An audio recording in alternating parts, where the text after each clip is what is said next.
바랍니다. 오늘부터 이제 우리 청년들이 수련회를 시작을 합니다.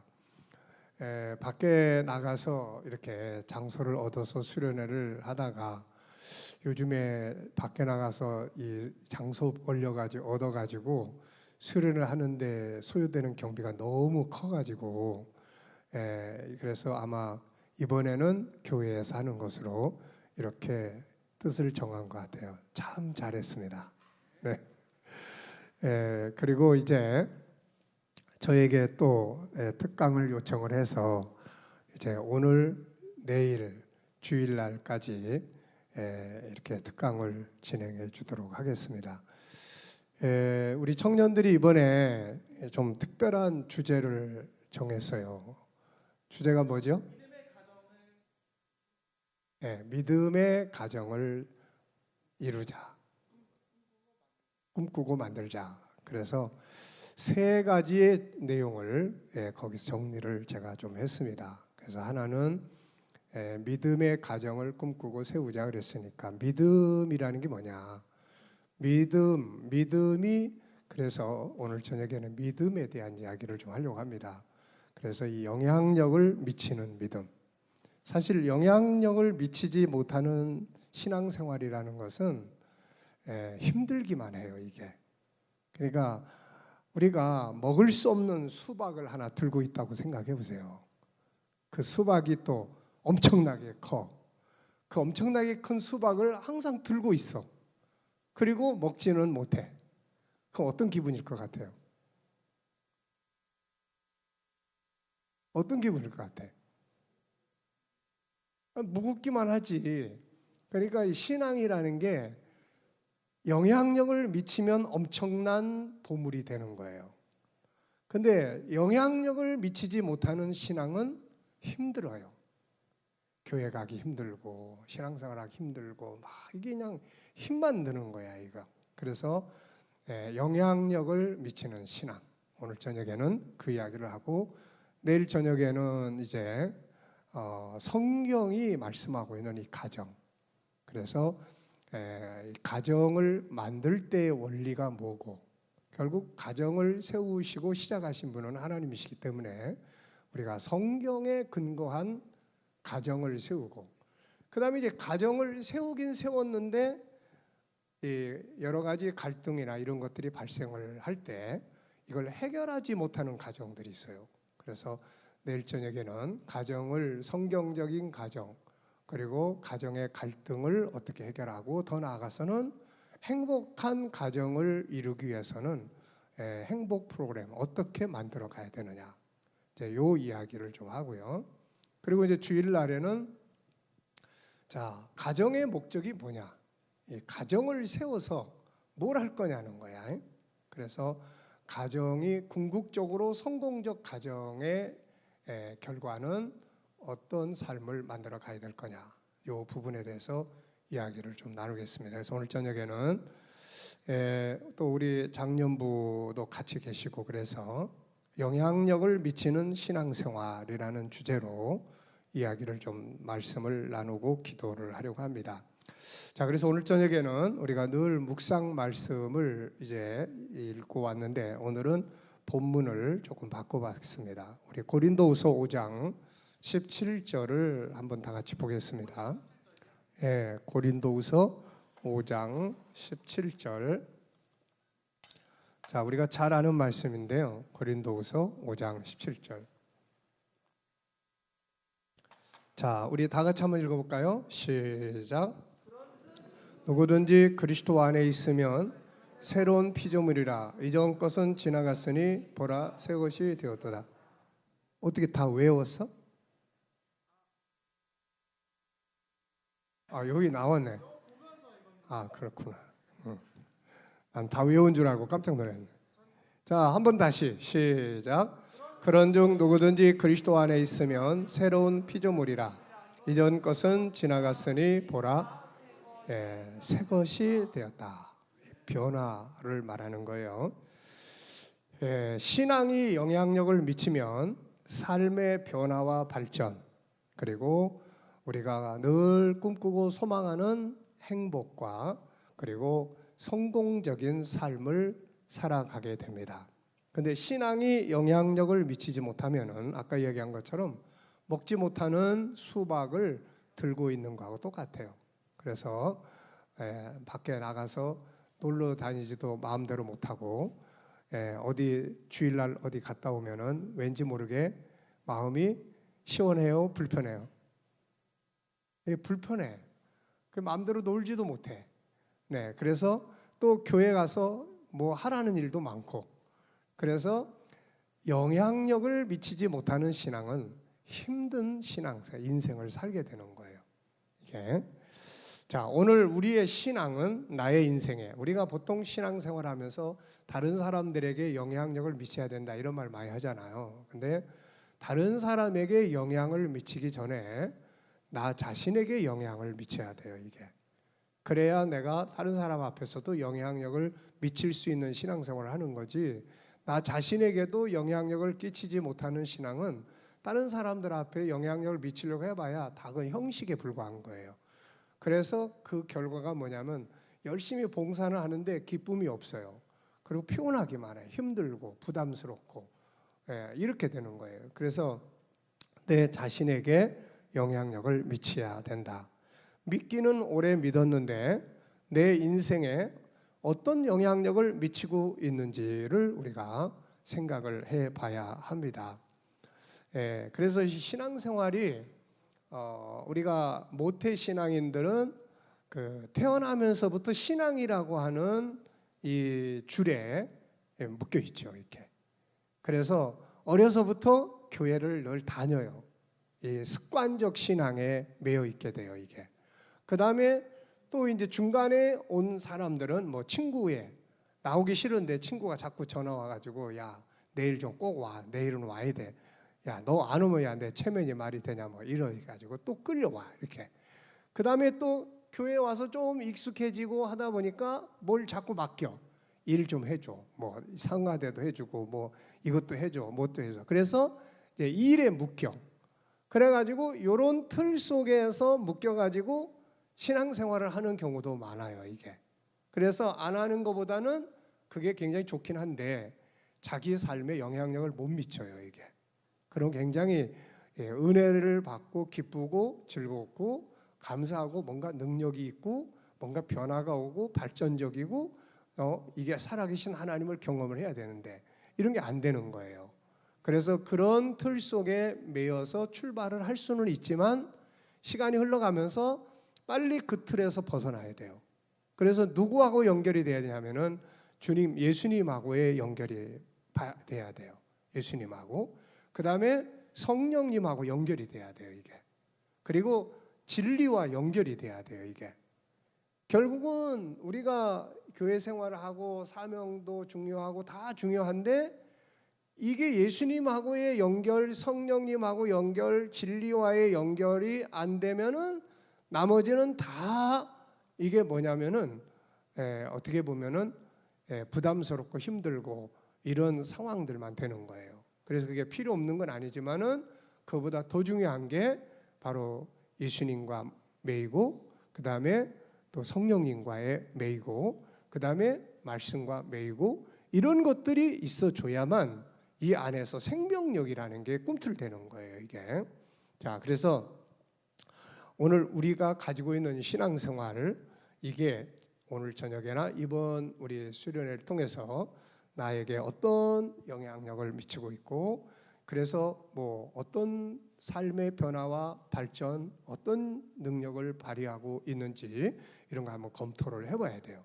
해서 필요하면은 그런 걸 이제 신앙 컨설팅도 하고 신앙 상담도 하고 해서 영향력을 미칠 수 있는 신앙으로 바꿔줘야 됩니다, 이게. 자, 신앙이 자신에게 영향력을 끼치지 못하는 사람들이 의외로 많아요.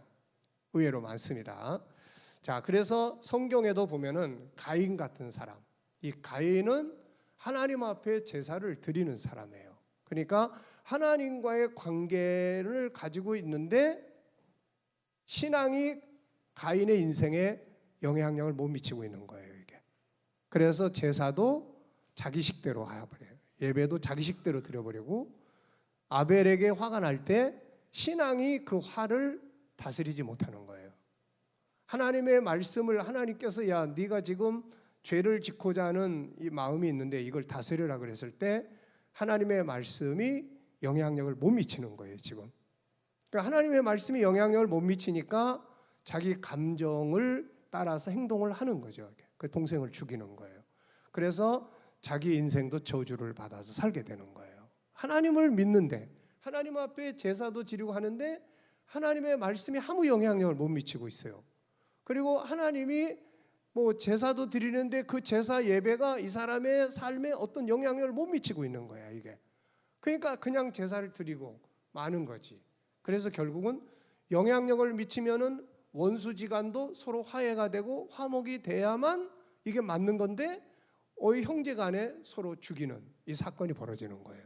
그래서 이거는 신앙에 아무 지금 영향을 못 미치고 있다. 사울 왕 같은 경우도 마찬가지예요.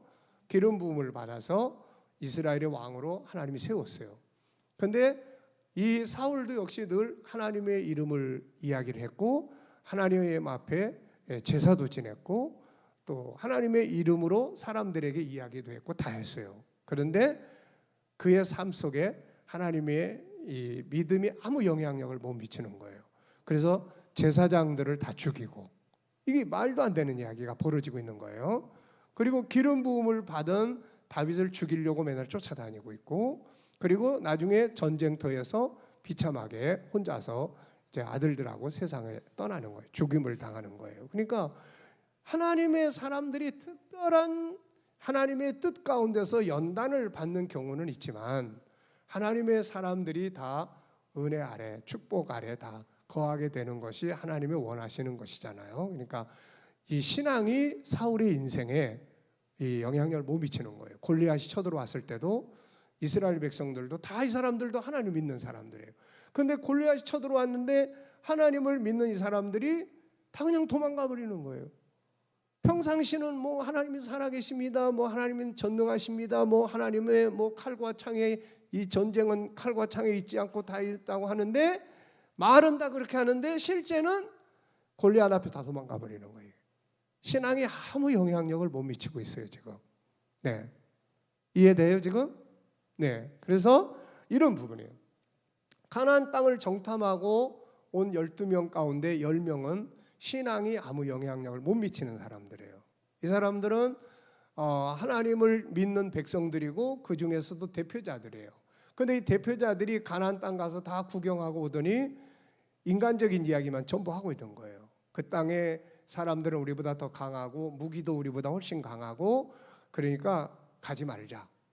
신앙이 영향력을 미치지 못하고 있어요. 지금 하나님이 그들을 인도하셨고 하나님이 애굽에서 그를 불러내셨고 수많은 기적들을 광야에서 일으키셨고 그리고 가나안 땅도 하나님이 주겠다고 하셨고 다 하고 있는데 이 말씀, 이 신앙이 그 10명 속에 영향력을 못 미치는 거예요. 이게. 그래서 결국은 가지 말자 이렇게 된 거예요. 그 두 사람만 신앙이 그들의 삶을 지배하고 있어요. 그래서 무슨 소리냐? 하나님이 함께 하시면은 우리가 능히 들어갈 수 있다. 그래서 행동을 하는 거죠, 이게. 그러니까 신앙이 영향력을 미치면은 신앙의 지배를 받는 거예요. 그래서 담대해지고 그래서 용기 있게 도전할 수 있게 되고 그런데 신앙이 영향력을 미치지 못하면은 아무 그런 게 안 되는 거야, 이게. 그래서 결국은 실패하고 만 거야, 이게. 이들은 모두 믿기는 믿었지만 신앙이 그들의 삶에 하나님이 또 하나님의 말씀이 그들의 삶에 아무런 영향력을 미치지 못한 겁니다. 그래서 결국 다 실패한 거예요. 가나안 땅 못 들어갔죠. 그 다음에 하나님을 믿는다 했지만 다 실패자들이 되고 만 겁니다. 자, 우리가 믿는 자와 안 믿는 자의 차이점은 딴 데 있는 게 아니에요. 신앙이 이 사람에게 영향력을 못 미치면은 교회 다닌다는 거 말고는 다른 게 아무것도 없어요. 이 안 믿는 사람하고 다른 게 아무것도 없습니다. 근데 신앙의 영향을 받아야 안 믿는 가족들하고 차별이 되는 거예요. 이게 좋은 차별이 생기는 거예요. 리더십의 차이가 생기는 겁니다. 이게 그렇지 않으면은 똑같은 거야 이거. 그래서 신앙의 영향. 자, 그런데 또 반대로 이제 신앙이 영향력을 끼친 사람들이 있죠. 우선 노아 같은 사람, 이 사람에게는 신앙이 굉장히 강력한 영향력을 미쳤어요. 그래서 배를 만들었고, 배를 만들고, 그 다음에는 그 가족이 다 구원을 받은 거예요. 신앙의 영향력을 굉장히 강하게 받는 사람들은 가족을 구원할 수 있고, 안 믿는 가족들을 구원시킬 수가 있는 거예요, 이게. 근데 신앙의 영향력을 못 받는 사람들은 가족 구원이 쉽지가 않아요, 이게. 왜냐하면 단수가 똑같다고, 이게. 안 믿는 가족이나 나나 믿는 나나 단수가 비슷해, 이거. 전에도 이야기했습니다만 제가 원래 있던 그 도봉동의 시온교회, 거기에 그 권사님 한 분이 계세요. 이분이 참 그 기도를 많이 하시는 분이에요. 그리고 그때 당시에 제가 이제 청소년 청년 때인데, 그래서 그분의 이제 기도하면서 그분의 기도를 들어보면은 그분의 이 기도, 방언 기도가 그렇게 이쁘게 하는 분이에요, 이분이. 근데 이분이 원래 그 이제 늘 기도 생활 많이 하고 하신 분이라, 내가 이제 목회자의 사모가 되겠다고 그래가지고 목사님의 사모님이 되기 위해서 기도를 했어요. 근데 어떻게 하다 보니까 이 조폭 두목하고 결혼을 했어요. 조폭 두목하고. 네, 그래가지고 그거 얼마나 힘들었겠습니까, 이게. 그리고 그 엄마가, 친정 엄마가 무당이었어요, 이렇게 친정 엄마가. 그래가지고 그 속에서 이제 이분이 이제 영적 전투를 하고 산 거죠. 근데 결과적으로는 어떻게 됐느냐? 그 남편은 안수 집사가 됐어요. 안수 집사가. 등치도 그냥 얼마나 큰지 모릅니다. 안수 집사가 됐고, 그 엄마도 권사님이 됐어요. 그 이야기 들어보면 그 영적 싸움을 싸우는데 그 무당이 이제 그 귀신이 역사를 하니까 그 엄마가 그 딸내미를 데리고 공동묘지까지 올라가가지고 거기서 기도 싸움을 하는 거야, 그런 데서. 그러니까 또 남편한테 맞고 막 그 가족들이 그러면서 그 속에서 그 가족을 이렇게 만들어 놓은 거예요. 이게 영향력이거든요, 이게. 그러니까 이게 영향력을 미칠 수 있는 신앙. 그러니까 근데 그 영향력이 먼저 누구를 지배하고 있냐면은 이분을 지배하는 거예요. 그러니까 뭐 어떤 싸움에서도 굴복하지 않을 수 있는 그 강력함, 이게 있는 거예요.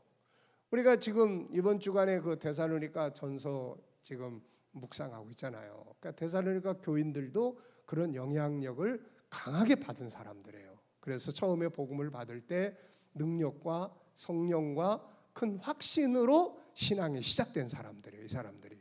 그리고 다음 주에 우리가 살펴볼 말씀입니다만은 말씀을 들을 때 사람의 말로 듣지 않고 하나님의 말씀으로 그걸 받아들인 거죠. 하나님이 오셔서 우리에게 말씀하고 있다. 그 하나님의 말씀으로 받아들이니까 그 말씀이 굉장히 강력한 아주 영향력을 미치고 있는 거예요. 그래서 지금 환난과 핍박 속에서도 죽으면 죽으리라는 그런 믿음의 현장을 만들어낼 수가 있었던 거거든요, 이게. 그러니까 그래서 이 노아 같은 사람은 신앙의 영향을 받은 사람이에요. 그러니까 하나님이 말씀을 딱 하셨을 때 그 말씀이 그 사람에게 영향력을 강력하게 끼친 거죠. 그래서 배를 만든 거예요. 사실 비가 한 번도 안 온 그 시대에 산에다가 배를 그렇게 엄청나게 큰 배를 만든다는 것 자체가 이게 미친 사람 아니고는 이거 못 하는 거예요, 이거. 그러니까 그거를 하게 만든 동기가 뭐냐면은 하나님과의 만남이고 하나님의 말씀이에요. 그러니까 이 사람은 하나님의 말씀을 들을 때에 굉장히 그걸 행동할 수 있는 그런 강력한 그런 동기부여를 가졌던 거죠. 그 결과가 가족이 다 구원시키고 새로운 세계를 기업을 얻은 거죠. 아브라함도 마찬가지예요.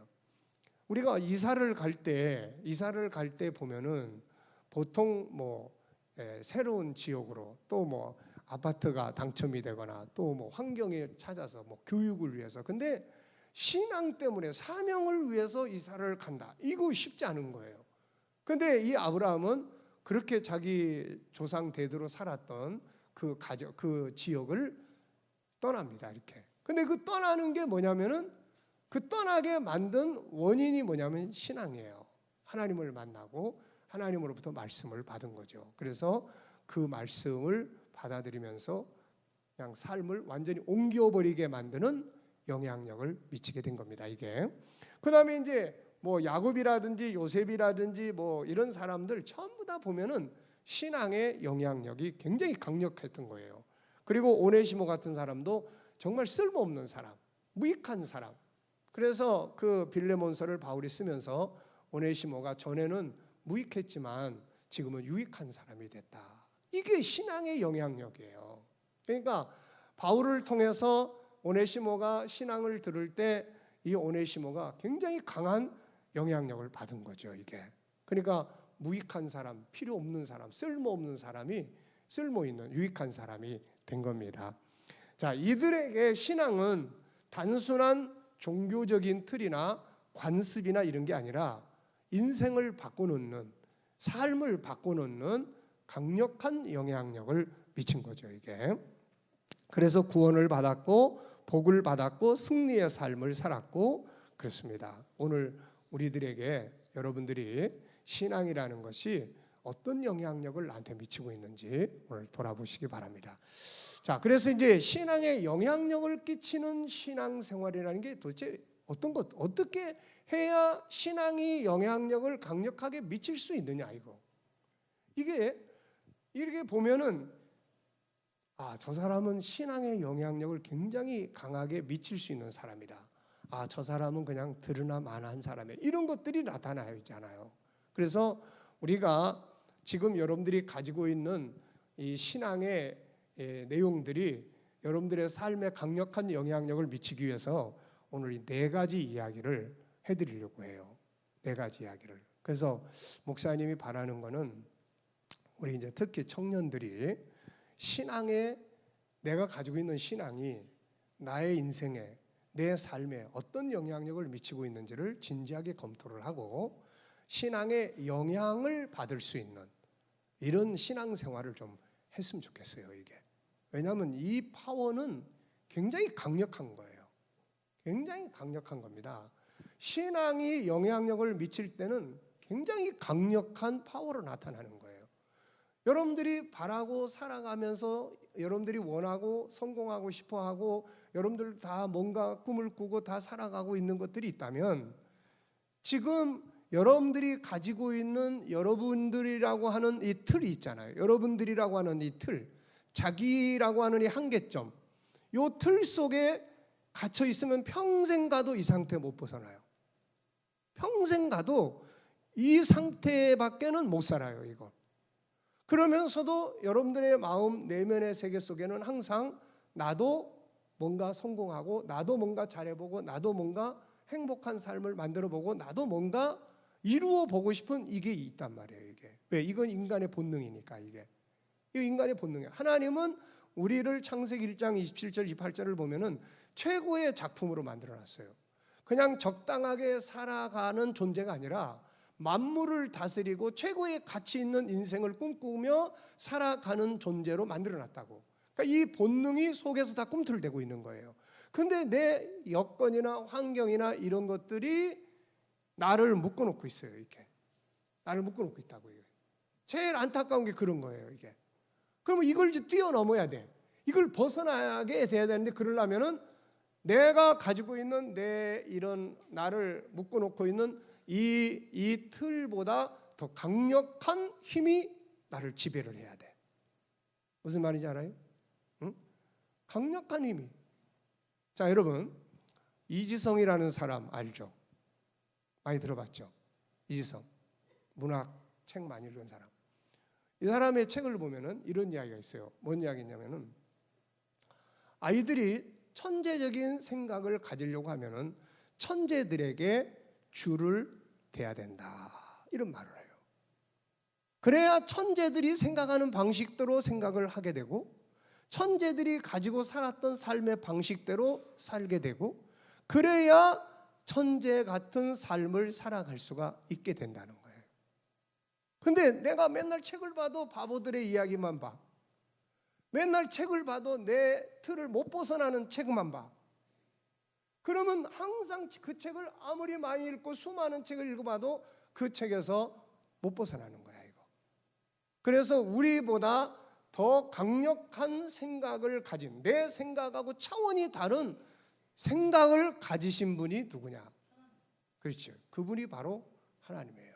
그래서 하나님께서 내 생각과 너희 생각은 다르다, 이 이야기를 하시는 거예요. 그러니까 우리가 지금 내 삶을 뛰어넘는 삶을 살고자 하는 사람들은 예수 그리스도의 생각이 내 속에 들어와야 돼요. 이거 무슨 말인지 알아요?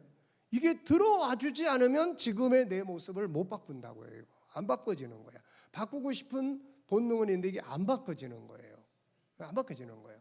그래서 이거보다 더 뛰어난 생각, 더 뛰어난 가치, 더 뛰어난 어떤 감동, 더 뛰어난 어떤 영감, 이게 있어야만 지금의 내 틀을 바꿀 수 있고 벗어날 수가 있게 되는 거예요. 이거 어려워요? 이 사람만 듣고 있는 것 같아요. 자, 이게 어려워도 잘 이해해야 돼요, 여러분.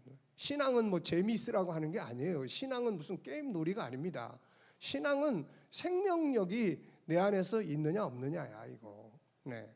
자, 그래서 신앙이 내 삶에, 내 인생에 영향력을 미치는 신앙생활을 하고자 하면은 그 첫 번째로 필요한 게 뭐냐면은 필요성이에요. 필요성.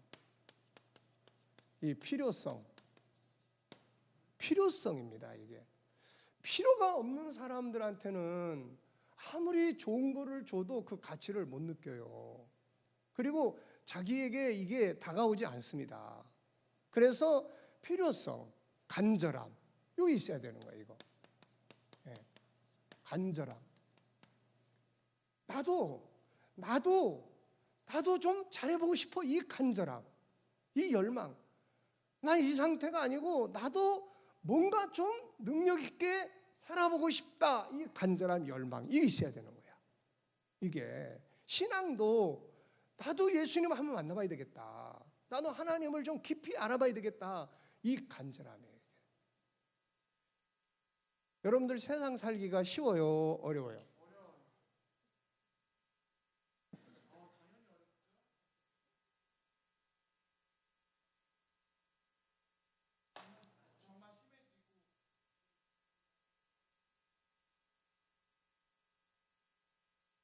네.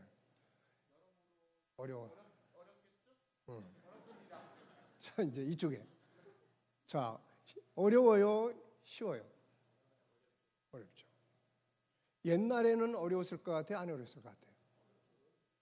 옛날에도 어려웠어요. 차이점이 뭐냐? 차이점이 옛날에는 절대적인 필요성, 간절함이 있었어요. 이게. 그러니까 신앙생활도 그 간절함, 그러니까 막 산에 가서 기도하고 나무 붙들고 기도하고 막 밤새워서 기도하고 부르짖고 그 간절함. 그래서 은혜의 힘이 옛날에는 지금보다 더 강력했던 거예요, 이게. 그러니까 그 힘이 힘든 똑같은 세상은 어차피 다 힘들어. 창세기로 가가지고 아브라함 보고 세상 살기 어떠세요? 물어보면은 힘들어 죽겠다고 이야기를 할 거야, 아마. 그러니까 이 힘든 것을 극복할 수 있는 더 큰 힘이 우리들에게 역사를 해야 되는데, 옛날에는 그 간절함이 컸고 지금은 그 간절함이 많이 떨어졌어요. 네, 이 차이점이에요. 그러니까 나 혼자 살아. 지금 여러분들은 혼자서 고민하고 혼자서 살고 혼자서, 그러다 보니까는 더 힘든 거야, 이게.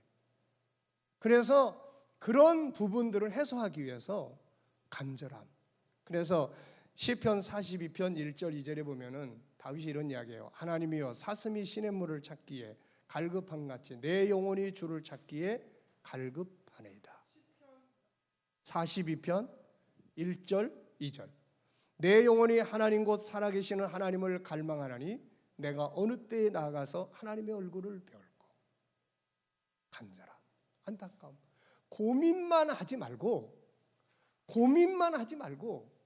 사람은 누구나 다 똑같아요. 더 나은 삶을 살고 싶고 뭔가 이루고 싶고 뭔가 그런 게 다 있다고요. 근데 거기에 대한 고민, 탄식은 있는데 그렇게 살고자 하는 갈망, 사모함, 간절함, 이게 있어야 된다는 거야.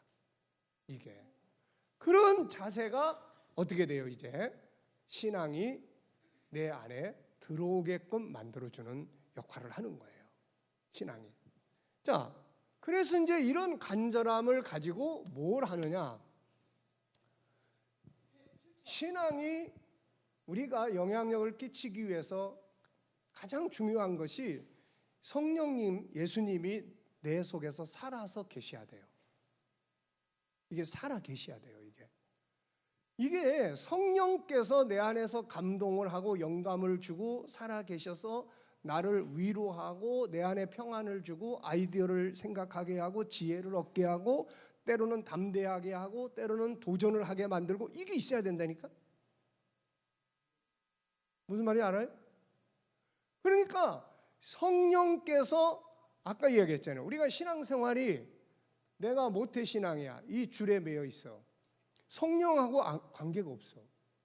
그 다음에 친구하고 관계가 맺어져 있어.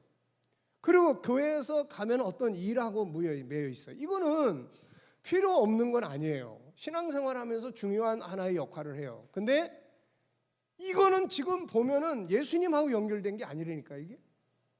이게 성령님하고 연결된 게 아니에요. 이게. 그러니까 피곤하고 힘들고 또 어떤 변화나 또 어떠한 이런 것들이 안 일어나는 거야, 이게.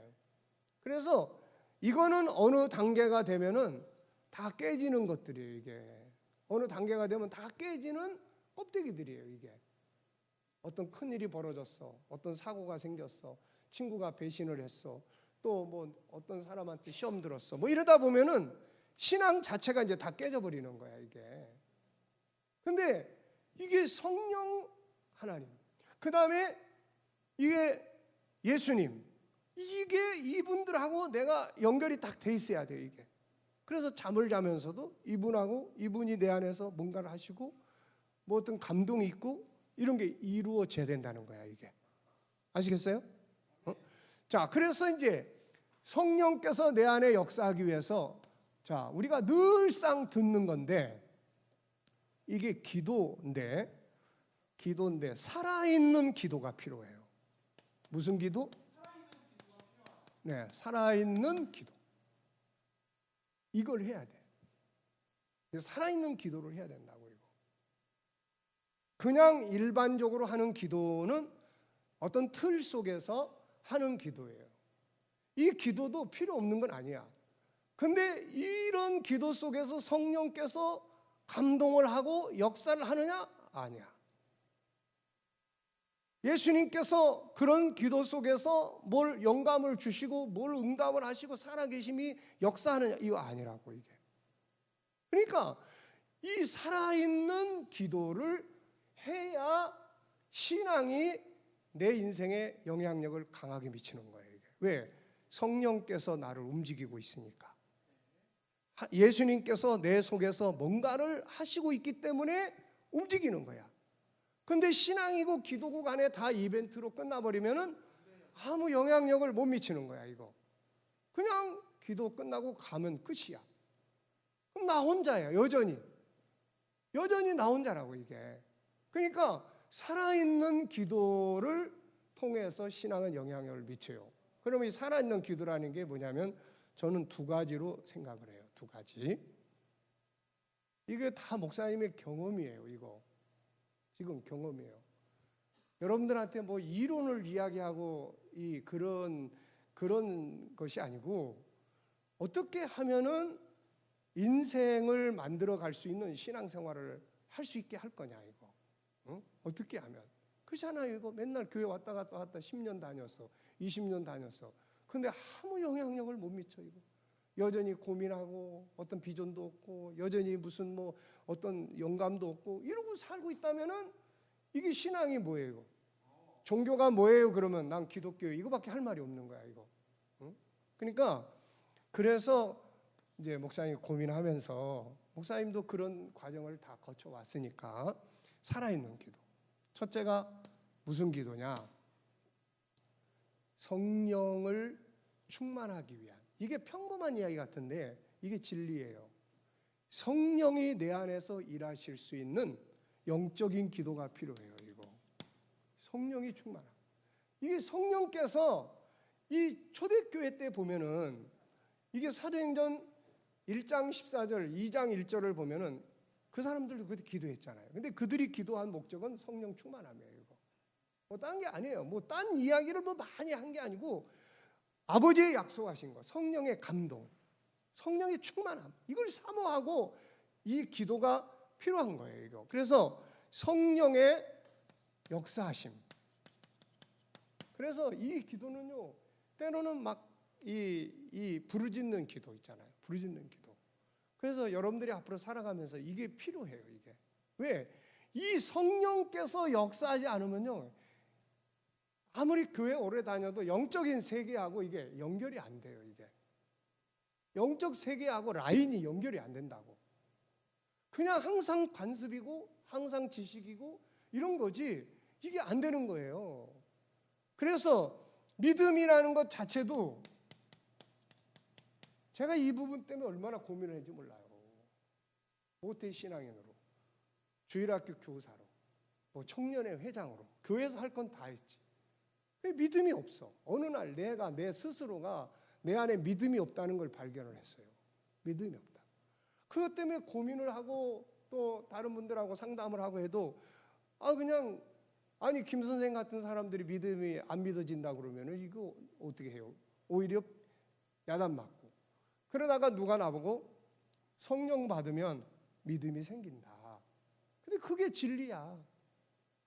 나중에 성경을 보니까 이 성령께서 우리 안에 역사하지 않으면 하나님을 아버지라고 불러도 내 영은 하나님을 몰라요. 예수님하고 3년 동안 제자들이 같이 다녔는데, 제자들이 3년 동안 예수님과 같이 다니면서 같이 밥 먹고 같이 잠자고 다 그랬는데 제자들이 예수님을 모른다니까. 그래서 요한복음 15장 26절에 예수님이 뭐라고 그랬어요? 야, 내가 너희들에게 성령을 보내면 그가 와서 나를 너희에게 알게 할 거다. 그러니까 제자들은요, 3년 동안 예수님하고 따라다니면서 예수님을 안 게 아니고 예수님 떠난 다음에 예수님을 알게 된 거예요. 예수님 떠난 다음에. 그러니까 이게 얼마나 안타까운 거예요, 이게.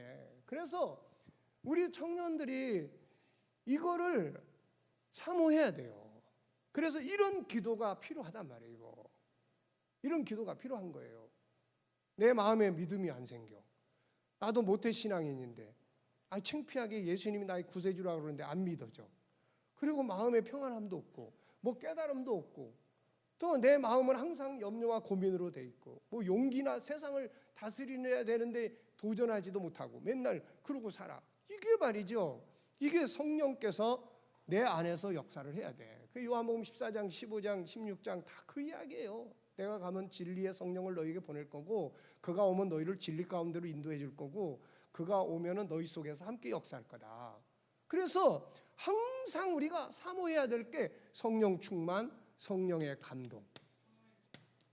성령께서 불같이 우리 안에서 뜨겁게 역사를 해서 은혜와 은사로 우리 안에 충만할 때도 있지만 또 그게 아니더라도 찬송을 할 때든 찬양을 할 때든 뭔가 할 때든 기도를 하든 뭘 하든 간에 내 안에서 성령께서 내 영을 감동할 수 있는 성령의 감동의 신앙이 있어야 되는 거야. 이거 이해돼요?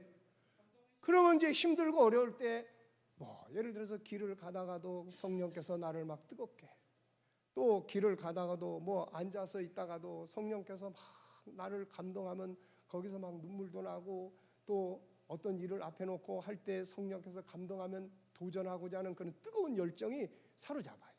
이게 있어야 세상 앞에 나갈 수 있는 거예요. 이게. 그러니까 하나는 성령의 충만함, 하나는 감동. 내가 지난번에 우리 장 목사님한테도 이제 앞으로 지난 주일날 오후에 장 목사님이 설교한 내용이 뭔지 아는 사람? 주일날 오후에.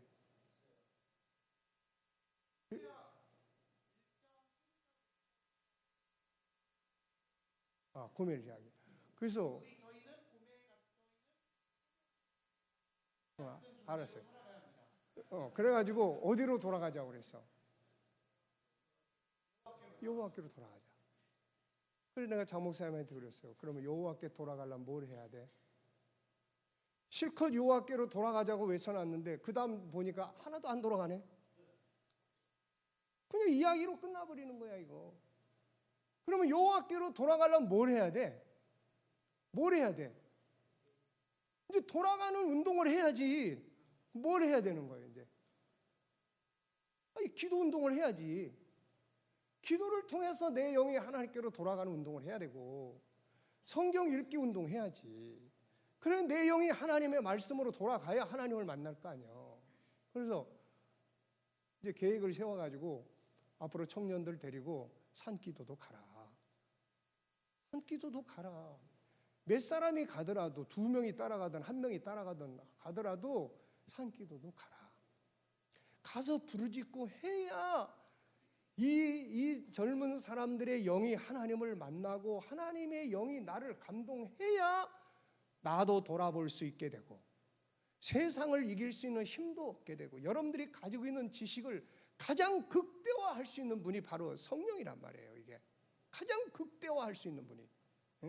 그러니까 이런 것들을 통해서 성령이 나를 감동하지 않으면 우리는 신앙에 아무 영향력을 못 받아요. 이게. 그 다음에 두 번째는 뭐예요? 소통하는 기도를 해야 돼요. 이거. 소통하는 기도. 주님 어떻게 할까요? 주님과 소통하는 신앙생활을 해야 돼요. 자, 어떻게 할까요? 그러면요, 이걸 계속 훈련을 하고 성령이 내 안에 계시면 내가 어떻게 할까요? 그럼 그분은 나한테 감동을 준다고요. 지혜도 주고 용기도 주고 또 그분은 나에게 어떤 말씀도 생각나게 하고 이거예요. 그래가지고 이게 답을 얻는 거야. 여기서 답을 얻는 거예요. 답을 얻어. 소통을 통해서. 주님 이럴 때 어떻게 해야 될까? 자, 여러분 집에 아버지가 계시더라도 소통이 안 되면 말도 안 하면 그 무슨 소통이 됩니까? 이거 안 되는 거거든 이게. 그러니까 요 신앙을, 요게 무슨 기도예요? 살아있는 기도야 이게. 이 기도를 해야 돼요.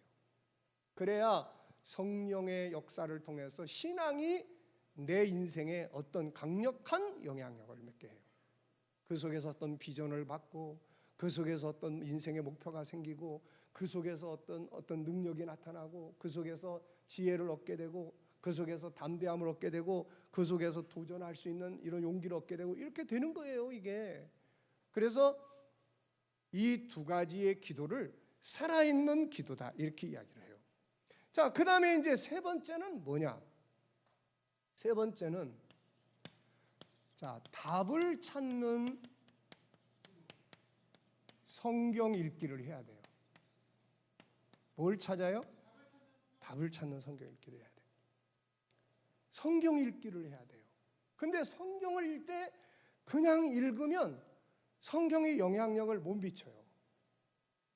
성경의 영향력을 못 미친다고요.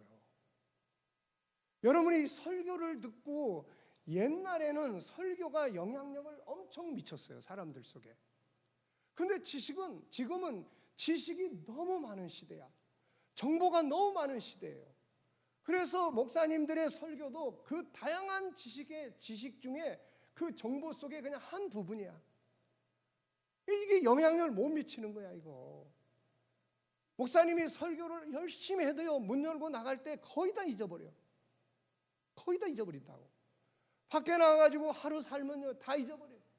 그리고 다 잊어버리는 게 어떻게 영향력을 미쳐요? 아무 영향력을 못 미치는 거야 이게. 그러니까 여러분들 스스로가 성경을 이제 읽어야 돼. 우리 스스로가 성경을 통해서 스스로가. 근데 그냥 읽으면은 아무 영향력을 못 미쳐요. 왜? 그만큼 우리 안에 지식이 너무 많이 들어있어요. 정보가 너무 많이 들어있기 때문에 우리 안에서 이 정보가 너무 많이 들어있다 보니까 이 성경을 읽어도 이게 우리에게 별로 영향력을 못 미치는 거예요. 이게 그냥 듣고 끝나버려 다. 문제는 성경을 너무 다 안 읽어. 성경을 너무 안 읽는다니까. 그러니까 여러분들이 신앙이 여러분들의 인생을 바꿔주기를 바라고 신앙이 여러분들의 삶에 뭔가 새로운 능력을 발휘해 주기를 바라면 무조건 성경을 읽어야 돼요. 성경을 읽어야 됩니다. 스마트폰에서 읽는 거 이거는 영감이 없어요 별로. 이게 왜 없느냐? 그냥 읽고 화면 지나가듯이 지나가는 거야, 이게. 그래서 가능하면 이 책을 읽어야 된다니까, 책을. 여러분, 전자책이 나올 때 말이에요, 사람들은 문서로 된 책이 이제 다 끝나는 줄 알았어요. 근데 어때요? 끝나요? 왜 안 끝나지?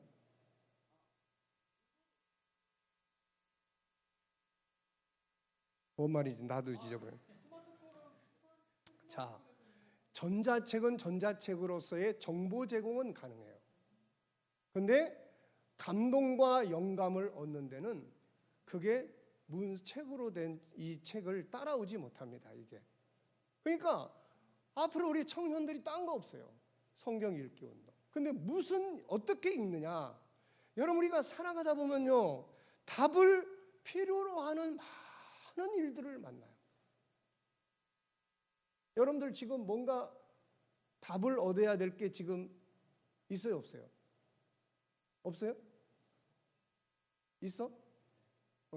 답을 살다 보면은 가야 할 길, 해야 돼, 말아야 돼, 뭘 해야 돼, 어떻게 해야 돼, 내가 좀 더 변화하고 발전하고 싶은데, 이런 건 참 진짜 다양한 궁금하고 다양한 필요성들이 수도 없이 많아. 근데 이런 것들이, 이 궁금함, 이런 것들이 있으면 어디로 갑니까? 인터넷으로 가잖아. 인터넷을 뒤지고 있다고, 답을 찾기 위해서. 답은 성경 속에 있다니까? 알아요? 답은 인공지능 속에 있는 게 아니야. 답은 성경 속에 들어있는 거예요. 몰라요? 답은 성경 속에 들어있는 거야. 인공지능한테 가정이 뭐냐고 물어봐. 뭐라고 이야기할지. 근데 성경한테 성경의 질문을 던져서 성경 속에서 하나님, 가정은 뭐예요? 물어보면은 성경은 뭐라고 대답을 하겠어요? 그게 진리 아니야, 그게. 그게 진리라고. 우리는 가야 할 길, 무엇을 어떻게 변화, 발전, 내가 이루고 싶은 꿈, 뭐 이런 수많은 것들이 우리 앞에 쌓여 있어요. 근데 이런 걸 찾기 위해서 우리는 항상 지금 인터넷을 뒤지고 있다고. 사람들과 의견을 나누고, 친구들과 의견을 나누고, 같은 또래들끼리 의견을 수없이 나눠봐야 해요. 발전되는 게 없어요. 우리의 생각과 우리의 지식을 뛰어넘을 수 있는 그런 지혜가 가지고 있는 것이 성경인데, 그래서 우리는 이러한 것들을 통해서 다양한 정보에 접할 수도 있지만, 정말 중요한 것은 성경에서 길을 물어야 돼요. 성경에 묻고 성경에서 답을 찾아야 합니다. 그래야 이게 신앙에 영향력을 미칠 수 있는 거예요. 내가 뭔가를 갈망하다가 딱 찾았을 때는 그게 내 마음의 등불과 같은 거야. 그렇지 않은 상태에서는 수많은 성경을 듣고 성경 이야기를 들어도 상관이 없어. 그게 나하고 아무 영향력을 못 미치는 거야. 정말 중요한 것은 성경의 길을 묻고 성경에서 답을 찾아야 된다. 시편 119편 105절을 보면 주의 말씀은 내 발의 등이요 내 길의 빛이라고 말씀을 하고 있어요.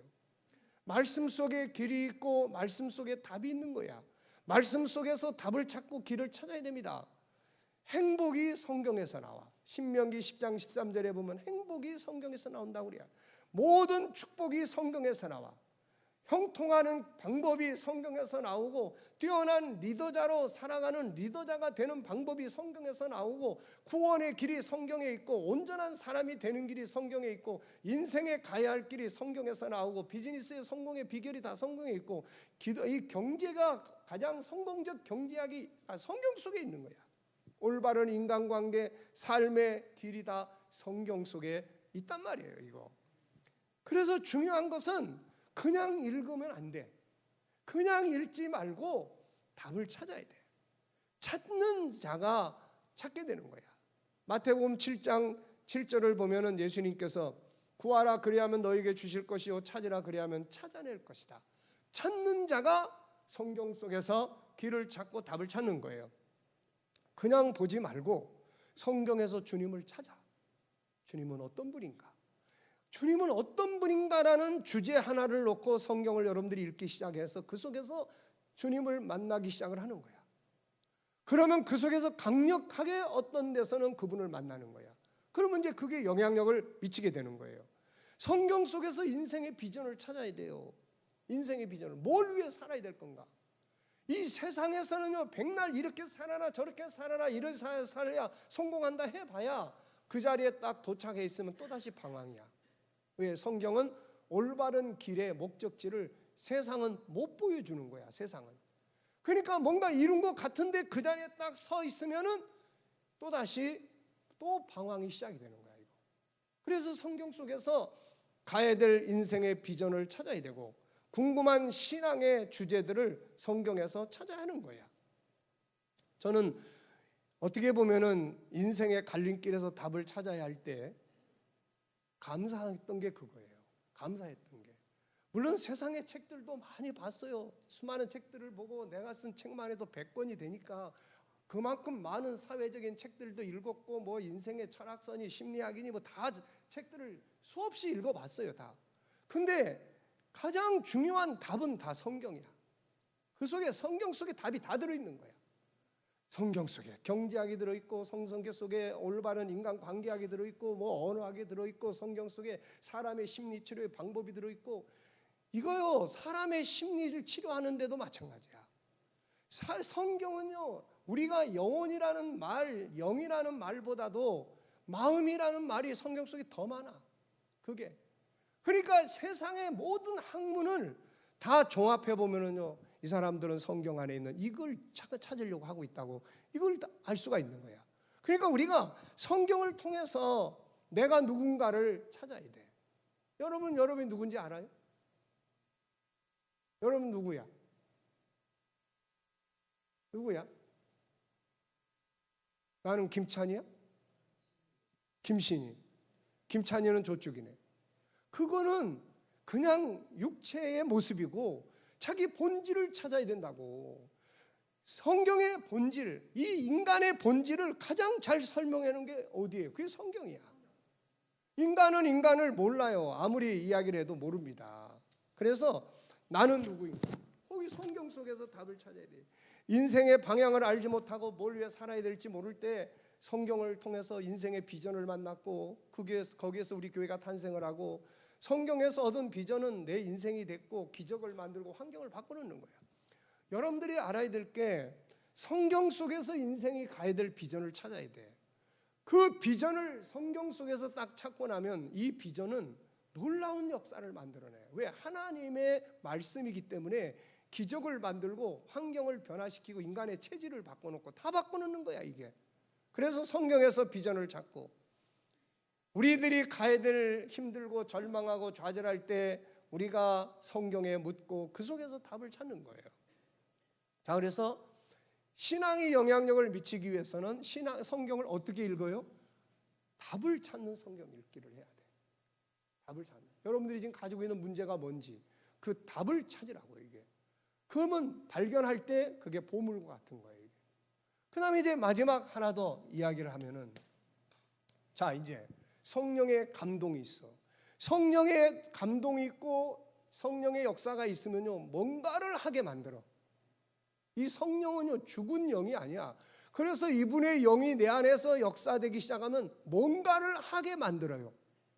그 다음에 주님과 소통하고 성경을 통해서 답을 얻었어.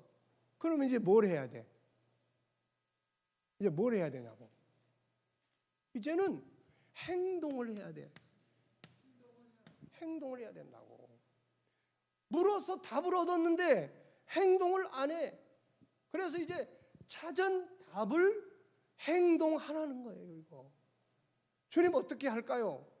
이렇게 해봐. 지혜를 얻었어. 그러면 행동을 해보는 거예요. 뭔가를 찾기 위해서 성경을 읽다가 하나님 말씀을 이렇게 하라고 하셨구나. 이걸 찾았으면 그 다음에 행동해봐야 돼. 이걸 안 하면 다 소용없는 거야. 이거 다 소용없는 거예요. 자, 여러분 어떤 사람이 이런 이야기를 해놨어요. 승리자와 패배자를 구별하는 유일한 차이는 승리자는 행동을 한다는 데 있다.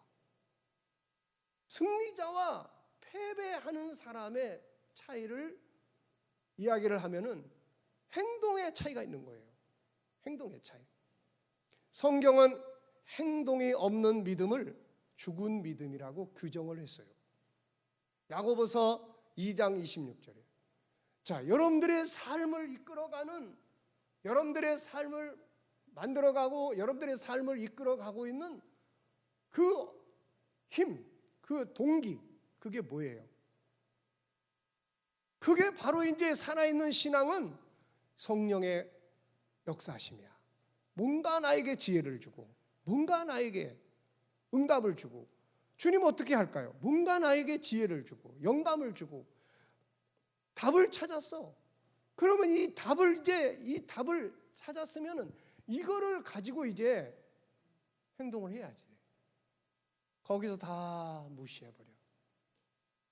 하나는 이런 게 없는 게 문제고, 또 하나는 있음에도 불구하고 행동을 안 한다는 거예요. 그러면 이제 소용이 없어. 예수님이 아무리 전능하신 분이라도 이분이 뭔가 그분의 전능하심을 가지고 역사를 이루기 위해서 뭔가 우리한테 이야기를 했는데 안 해. 그러면 이분의 능력이 아무런 역사도 못 만들어내는 거예요. 그래서 신앙에 영향력을 못 미치는 거예요. 여러분 이런 이야기 들어봤을 거예요. 근데 말이에요, 지금 여기에 7, 80명 계시는 것 같아요. 근데 오늘 목사님이 이야기한 것을 가서 실천을 할 수 있는 사람이 몇 %가 될 것 같아요? 이 자리에는 더 있기를 바라지만 통계적으로 나온 건 3%예요. 이 자리에 70명, 80명이 오늘 목사님의 설교를 들었는데 이 중에서 이걸 실천할 가능성이 있는 사람은 2명이라는 거야.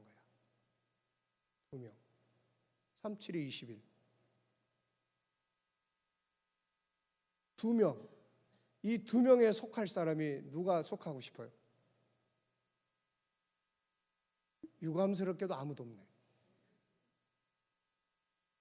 아무도 없어요. 그런데 놀랍게도 이 행동하는 세 사람이 3%가 세상을 이끌고 가는 거야. 나머지는 다 기계와 같아. 나머지는 다 그 사람들이 설계하고 그 사람들이 이끌고 그 사람들이 주도하고 그 사람들이 계획하고 그 사람들이 만들어내는 문명의 역사 앞에 다 기계처럼 따라가는 것뿐이야. 이게 역사의 모습이에요. 그러니까 여러분 지금 뭐 세상이 어떻다, 뭐 살기 힘들다, 아니에요. 목사님 맨날 이야기하잖아. 자, 경제적인 원리도 마찬가지예요. 항상 이야기하잖아요. 내가 전공을 뭐 했고, 내가 전공을 해서 내가 한 달에 직장생활 얼마를 벌고, 이 논리로 가면요, 여러분들의 목표와 꿈은 하나도 못 만들어내. 근데 그게 아니고, 자, 한 달에 여러분들이 수입을 얼마짜리의 수입을 할 수 있는 생산성을 만들어낼 수 있는 사람이 되고 싶으냐는 거예요.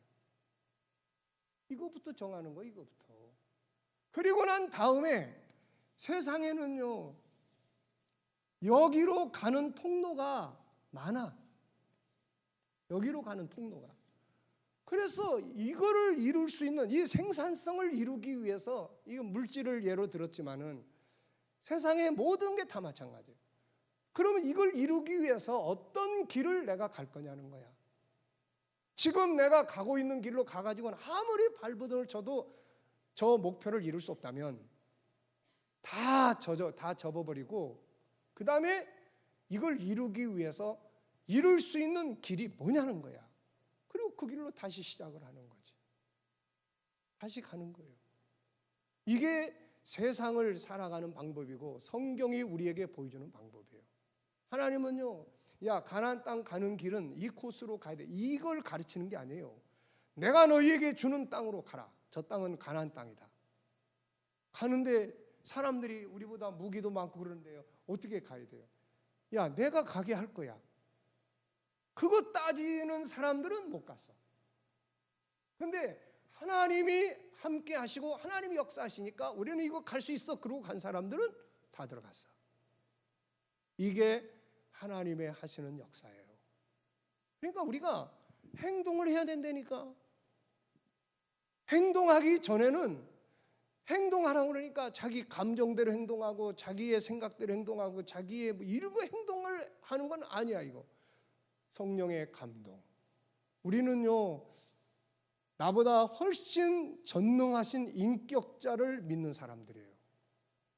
그냥 이론이 아니고 우상이 아니고 살아계셔서 역사하시는 그분을 믿는 사람들이라고. 믿습니까? 생각하시고 말씀하시고 소통하시고 우리 속에서 내 영과 함께 대화하시고 소통하는 이분을 믿는다고. 그러면 이제 이분이 내 안에서 역사할 수 있는 살아있는 기도, 필요성, 그 다음에 소통의 신앙, 이런 걸 통하면요 뭔가를 얻게 돼요. 주님, 이걸 어떻게 해야 됩니까? 이걸 이루어야 되는데. 자, 그래서 우리 교회 역사도 마찬가지예요. 처음에 구이동 2층 거기에서 출발해가지고 그 다음에 광장동에 교회를 세우고 그 다음에 기도원을 세우고 그 다음에 이리 온 거잖아 이게.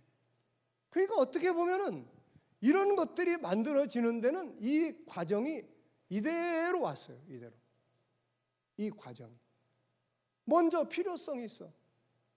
먼저 기도원 문제도 마찬가지였어요. 세계 선교를 하고 훈련을 하고 하다 보니까 기도원이 있어야 돼서 제가 토요일 날이면은 남해 기도원에 가서 기도하러 올라가고, 그런데 2번이나 사고 나가지고 자동차가 다 망가지고 겨울에 미끄러져서, 그러다가 하나님 우리의 기도원을 주세요. 그래가지고 이제 하다가 동서울 터미널에서 그 예배당 건물 마련하려고 하다가 기도원이 만들어진 거야 이게. 그래가지고 그걸 통해서 우리가 얼마나 많은 역사들을 이루었어요 이게. 그러니까 다 먼저 필요성, 먼저. 광장동의 예배당도 마찬가지예요. 뭐가 충분히 다 준비돼서가 아니야. 그런데 항상 이게 있어요. 어떻게 할까요? 하나님의 뜻은 뭔가요? 누가 반대를 하느냐, 누가 이야기를, 이런 게 중요한 게 아니고 하나님의 뜻은 뭔가요? 성령께서 감동을 해야 돼요. 그리고 응답을 줍니다. 그러면은 그 응답을 가지고 답을 찾아. 이제 붙잡아야 될 말씀이 뭔가요? 붙잡아야 될 성경 말씀을 주세요. 하나님의 말씀을 주세요. 그리고 이걸 붙잡고 그 다음에 뭐예요? 이제 행동하는 거야. 행동을 하다 보면 없는 길이 만들어져. 하나님은 항상 새 길을 만드시는 분이에요. 생수가 없을 때 반석을 갈라서 길을 만들었고, 홍해 바다가 앞을 가로막을 때 홍해를 갈라서 바닷속에서 길을 만들었고. 그러니 여러분, 하나님을 무능력한 자로 만들면 안 돼요. 그분의 전능하심을 우리가 사용할 수 있어야 합니다. 오늘 우리 청년들과 우리 모든 성도들이 이 영향력을 미치는 신앙, 이게 내 인격을 변화 못 시키고 이게 내 삶을 바꿔놓지 못하고 내 인생에 아무런 영향력을 못 미치고 있다면은 하나님이 안 계신 게 아니라 우리가 신앙생활이 영향력을 미칠 수 없는 신앙의 길을 가고 있는 거야 지금. 이건 얼마나 안타까운 일인지 몰라요. 신앙생활 한다는 게 그 쉬운 게 아니잖아.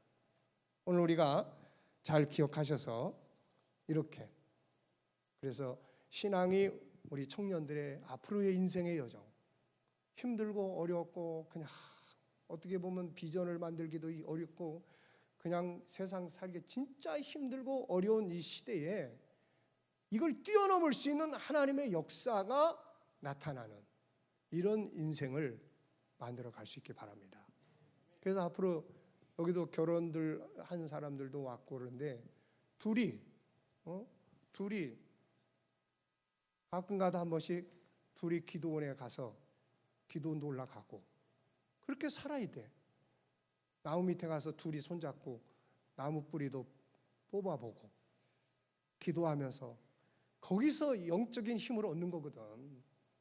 우리 청년들이요, 앞으로 장 목사님 그런 걸 해야 돼. 그런 거 안 하면요, 여기서 맨날 해봐야, 그리고 뭐 가서 그냥 즐겁게 지내고 친교하고, 이거는 우리 인간끼리 하는 거지. 주님하고 친하게 지내고 성령님하고 밀접한 관계를 갖고 주님과 밀접한 관계를 갖고 와야 된다고. 이게 그래야 내려오면 무슨 이게 영향력을 미치게 되지. 이게 알겠죠?